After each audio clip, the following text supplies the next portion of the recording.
భావుడు కాకుండా మామూలు వ్యక్తిగా, మానవత్వం ఉన్న వ్యక్తిగా, మల్లెపువ్వు లాంటి మనసుతో ఈ భూమి మీద బ్రతకాలి.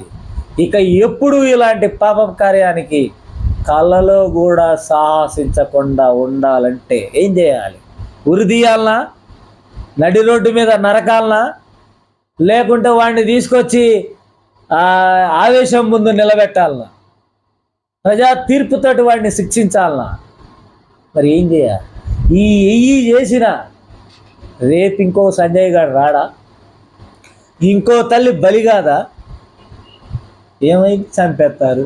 అంతకు మించి ఆయన చేస్తారా?